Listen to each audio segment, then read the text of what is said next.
మామ ఊళ్ళో బ్యాడ్మింటన్ అంటే ఇంటి పక్కన ఉన్న ఖాళీ ప్లేస్ ని నీట్ గా క్లీన్ చేసుకొని 2 పోల్స్ వేసి నెట్ కట్టి లైట్లు పెట్టి బ్యాడ్మింటన్ ఆడుకునేది.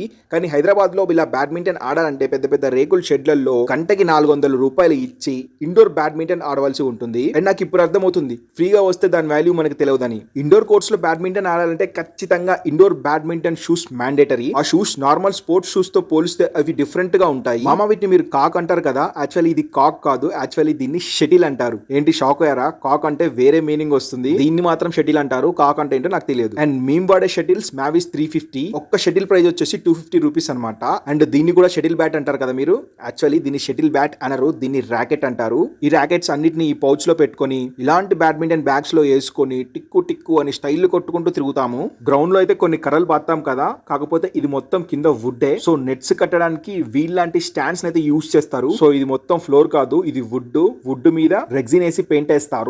అది కోర్టు బయటపడ్డా అది కోర్టులోనే పడ్డది, నీ నాడను తొండి చేస్తున్నాను, తూచ్ నేను వెళ్ళిపోతాను అని బ్లాక్ మెయిల్ చేస్తారు కొందరు. ఇంకోడేమో మొత్తం నువ్వే ఆడుతున్నావు నాకి ఎట్లే అని ఇంకోటి ఏడుస్తుంటాడు. ఇంకొకడేమో ఎంతసేపు ఆడతారా బాబు, ఆడింది చాలు ఇంటికి పోతామని మరొకడు మొత్తుకుంటుంటాడు. ఇంకోడేమో బ్యాడ్మింటన్ ఆడడానికి వచ్చి వెళ్ళి లవర్లతో ఫోన్ మాట్లాడుకుంటూ సొల్లులు వేసుకుంటూ ఉంటాడు. మరి ఇలాంటి వాళ్ళు మీ బ్యాచ్ లో కూడా ఉన్నారా? అయితే కింద కామెంట్ చేసి చెప్పండి. అండ్ ఈ వీడియోని వాళ్ళతో షేర్ చేయడం మాత్రం మర్చిపోకండి. ఇలాంటి మరిన్ని అప్డేట్స్ కోసం మన ఛానల్ ని ఫాలో అవడం మాత్రం మర్చిపోకండి. Thanks for watching our video.